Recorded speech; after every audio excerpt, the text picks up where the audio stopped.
ووصفة اليوم بسيطة ولذيذة وبمكونات بسيطة، بس الطعمة لا تقاوم. تابعوا الفيديو للأخير لتشوفوا مكونات وصفتنا لليوم. أهلا وسهلا فيكم بصفحة سماح كيتشن. وصفتنا لليوم هو أكلة الفاهيتا، أكلة كتير لذيذة ودائما بنطلبها بالمطاعم وبتكون طعمتها غير شكل، بس اليوم رح نعملها بطريقة كتير سهلة ومبسطة وما بدها تعقيدات أبدا، وأكيد حتكون بتنافس المطاعم. خلينا نبدأ بالمقادير. عندي هون صدر كامل دجاج مقطعته شرائح، طبعا هيك ما بنسمكها كتير ولا بنرققها، هيك لازم تكون. انا غاسلته بالخل كتير منيح ومصفيته. وعندي الفليفلة الملونة، عندي حبة فليفلة صفراء وحبة فليفلة حمراء وحبة فليفلة اورنج. فيكن تستخدموا نوع واحد لون واحد عادة بتفرق، وفيكن تستخدموا الفليفلة الخضراء. وعندي هون حبة بصل مقطع على جوانح، وعندي هون جبنة الموزاريلا او الاشقوان، هاي اختياري يعني، بس اذا ضفناها رح تعطي للاكلة نكهة غير شكل. واكيد عنا الذرة وعنا الفطر الفريش، فيكن تستخدموا الفطر المعلب. وانا ليش عم قلكن انه اليوم رح اعطيكم الطريقة بسيطة، ما رح فتلكن بتعقيدات بنحتاج للبهار الثوم والبصل والفلفل والولول الى اخره. لا، انا جبت عندي بهار الفاهيتا الجاهز، فيكن تستخدموه كتير طيب من اي ماركة. يعني انا جربت كتير ماركات وكله نفس الطعمة ونفس الطعمة تطبيق البهارات بالبيت. احسن ما نجيب اكتر من نوع بهارات، خلاص هي مشان تكون اكلتنا سريعة ما بدها تعقيدات. هلا خلونا نبدأ بتتبيل الدجاج. وهلا حنتبل الدجاج بطريقة كتير سهلة، كتير رشة زيت أونا، رشة صغيرة، وحنضيف بهار الفاهيتا. منضيف معلقتين طيبة يكون البهار ظاهر فيها، هي معلقتين بكفي. واختياري إذا بتحبوا تضيفوا له معلقة صغيرة خردل بيعطيها نكهة طيبة، إذا كان متوفر عندكم. ما متوفر عندكم فيكن تستغنوا عنه، معلقة هالقد بتكفي. وها هي، ما في أسهل من هيك. وطبعا أكيد حنضيف الملح معلقة صغيرة معكم مع بعض، وهيك صار عنا أطيب فاهيتا.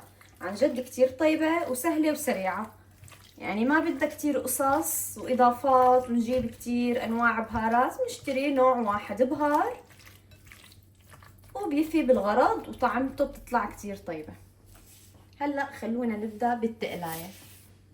وحنجيب أكبر مقلاية عنا، لازم تكون كبيرة ووسيعة، وحنحميها ونضيف شوية زيت. أول شي حنبدأ فيه هو حنقلي الخضرة. هاي الخطوة كتير مهمة إنه نقلي الخضرة، بعدين بنقلي بنفس المقلاية الدجاج. خلونا هلأ نبدأ. حقلي أول شي حبة البصل بعد ما حمي الزيت عندي،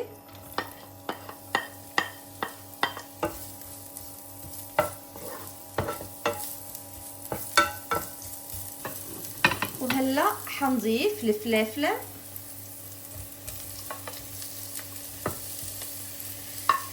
هذا كله رح يدبل هلأ عنا.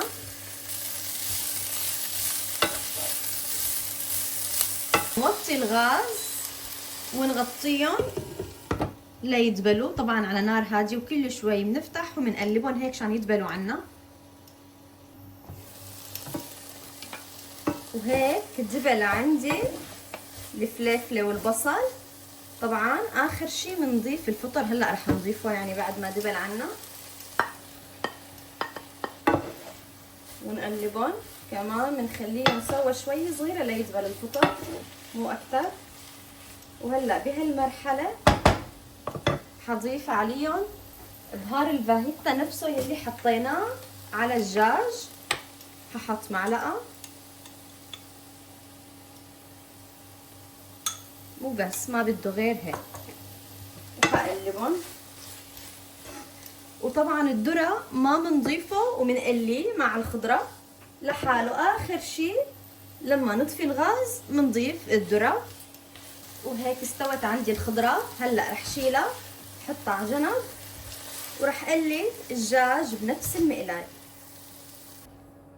وهون الخضرة حضيف فوقها الذرة وبس هيك تمام. ورح خلطهم سوا. وهاي الدجاج ما رح اضيف زيت على المقلاي لان انا حطيت هون بقلبه زيت. وحضيفهم بسم الله.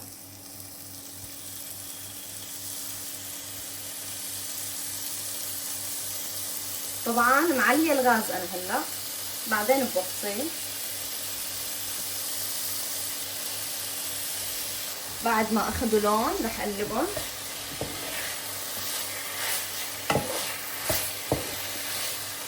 كل شوي والثانيه بنقلبهم، بعدين بنوطي الغاز تحتهم بس لا كلهم يتوحدوا نفس اللون. وهيك بعد ما تقلى عندي الدجاج راح اضيف الخضره فوقه واعمل لهم تقليبه واطفي تحته.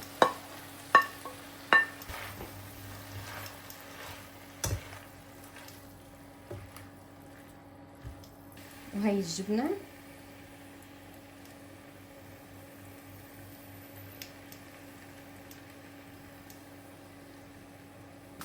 حضيف كمان جبنه لان لسه بدها تحتاج، هي طيبه كتير تكون مدعومه بالجبنه. حغطيها لحتى الجبنه تسيح عندي والنار كتير واطيه هاديه. وهيك الفاهيتا صارت عنا جاهزه. شوفوا لي ما شاء الله المنظر اللي بياخد العقل، ولسه الطعمه على احلى. وهلا خلونا نعمل الصوص يلي بدنا نضيفه بقلب السمون لحتى نجهزهم للتقديم.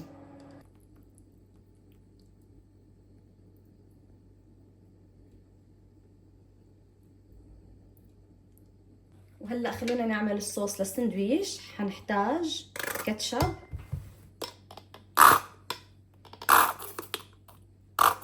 ومايونيز وشوية خردل. طبعا الخردل اختياري اذا بتحبوه. نخلطهم كتير منيح. خلونا نبدأ نعمل السندويش. حنعمل بالخبز السمسم. هذا الخبز اللي بتستخدموه بالمطاعم كتير طيب.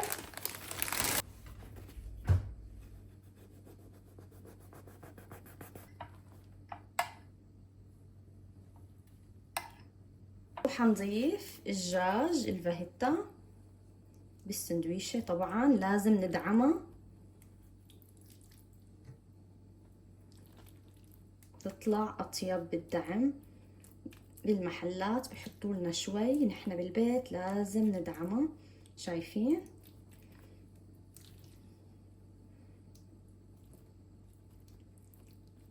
عندي المخلل الصغير الكبيس راح اضيف له هيك كتير بيعطي طعمه طيبة. ويا عيني صار عنا اطيب سندويش فاهيتا. شايفين الجبنة؟ بدي رشة مايونيز هيك على الوش. يا عيني يا سلام، ما في اطيب من هيك. شايفين؟ هلا خلونا نفتحها. بسم الله. شوفوا ما شاء الله، شوفوا غير شكل. بتمنى تجربوا الوصفة، وإذا جربتوها تكتبوا لي بالتعليقات وتعطوني رأيكم. ولا تنسوني من دعمكم لايك وشير واشتراك. وبشوفكم إن شاء الله بالوصفة القادمة.